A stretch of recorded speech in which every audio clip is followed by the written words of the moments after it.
It's Laura Eubanks of Design for Serenity with your succulent tip of the day, and it is day 1 in Calabasas. It's raining but not hard, and we're hopeful that this will kind of be the end of it up here and we should have smooth sailing for the rest of the week. So here is our project site, and I will discuss our design challenges with you. So I don't know how much you can tell from the video, but this little front yard is sloped pretty significantly. So we need to be mindful of that. I'm also glad it's been raining because it shows us where any runoff is, where any areas that might need to be shored up are. We'll have a good sense of it. So Gordon, hi Gordon. Good morning. Quack, quack, quack. Yes, what are you doing? We are locating the main water lines that run along here so we can cap them off and finish. Okay, so these are all the micros that are running amok. Oh, micros running amok. Okay, so where you see orange flags, the guys are working on irrigation, just digging it up, evaluating it, looking for areas with which we can run our new subterranean drip. And you'll also notice that there are a ton of wood chips on the ground. So if you are interested in converting your own yard into a succulent cactus garden and you've got wood chips, you do not need to remove all your wood chips. Just rake them into the middle of your area, your design space, throw dirt on top of them and get on with your life. They will eventually decompose and degrade, and they're a great soil amendment. So that's your design tip for the day is if you have wood chips, just throw dirt on top. Now, you will also note this really messy little retaining wall situation that's happening here with the pavers. We're going to fix it, is what we're going to do. We took a layer off from up top. It was just a little too steep. And we are in the process now of organizing this wall down below. You can see where I've got Lisa and Miguel working it out. So this will be perfect before we're done. We'll get that all straightened out. We have 10 yards of soil in these super bags. So what we're going to do, obviously, is mound up here in this flat area pretty significantly. I've got some very large specimen plants coming up from Waterwise Botanicals that I'm very excited about. Check out this aloe striata that came with the job. Isn't that a stunner? I'm thinking this plant is going to live here. I'm not going to move it, I don't think. We'll see. Then over here, we got Mel and Kevin and Hannah working on getting this area all organized. See how Mel is raking the wood chips away from the brick or the block, and Kevin too, see there? And the reason for that is, yes, we are going to be bringing dirt in, and yes, we are going to be covering the wood chips, but we don't want the chips right up against the edge because I don't want the soil right up against the edge. I want to make sure that we have a lip always. So that's the idea, is just bring that mulch up more into the middle because we're going to mound up in there anyway. Then Hannah is working on opening up this super bag of soil. Greg has already, everything is so wet. Greg has already flagged, as I said, all the irrigation. We have to be mindful of that before we start throwing down too much dirt. We have to make sure there aren't breaks or problems that need addressed. So everybody's just, getting with it. Here's a bunch of old ripped up weed fabric that we took out along with a bunch of spaghetti lines. So this isn't, super glamorous today.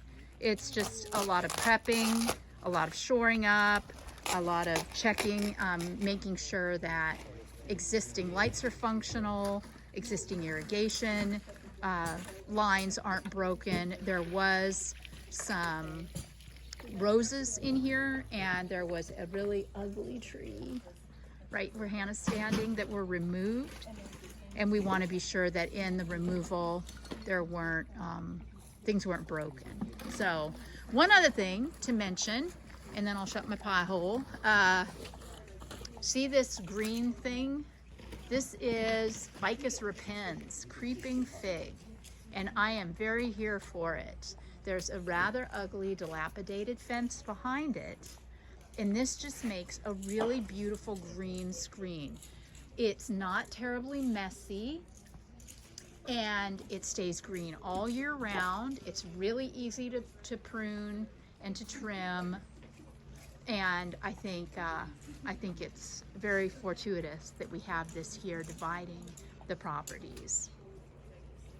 Okay, oh, and also mark your calendars. On March 10th, I am going to be doing a invitation, well, I'm gonna invite all of you to a Zoom. We're gonna be doing a live installation in my front yard. I'm gonna make a tapestry. It's gonna be limited in terms of how many people we can allow.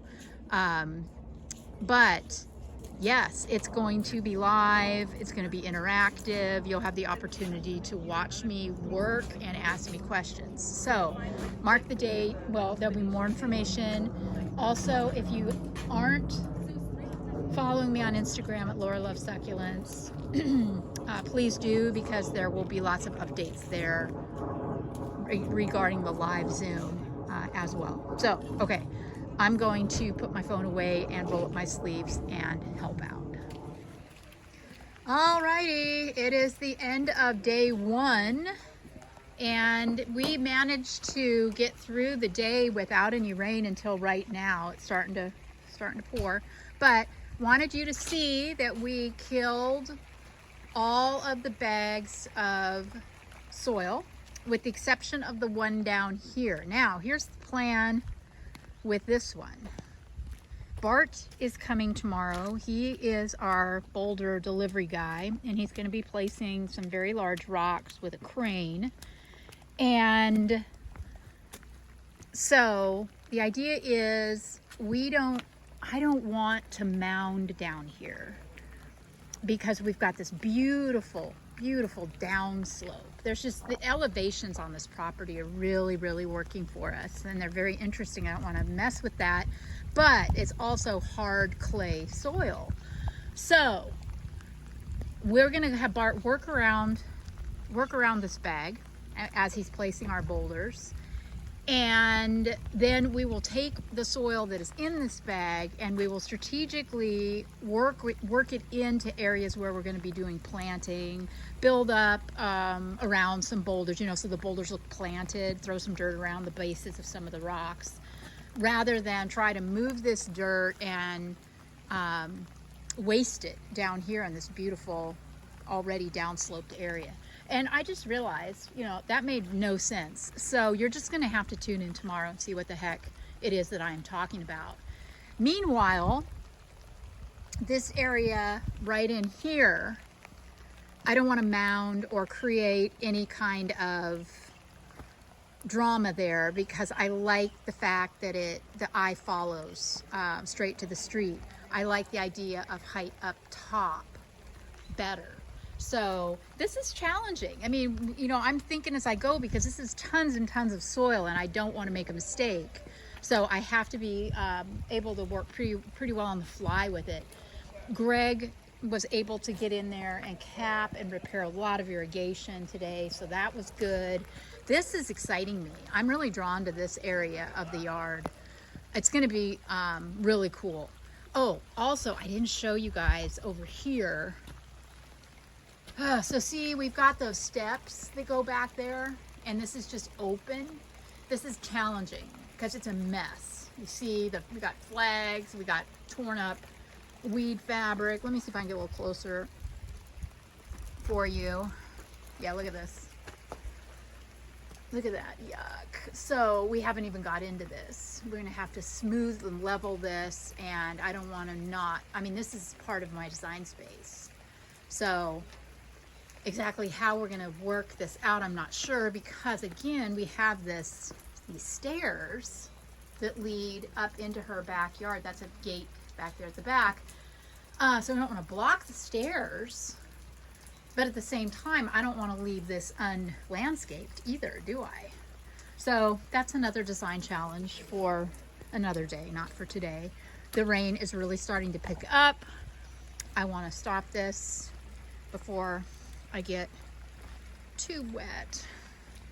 Yeah, so we have a Airbnb in West Hills, which isn't far, and it's very exciting. I'll shoot some footage there so you can see where we're staying. And meanwhile, everybody stay safe, stay warm, stay dry, and we will catch you on the flippity. Bye, guys.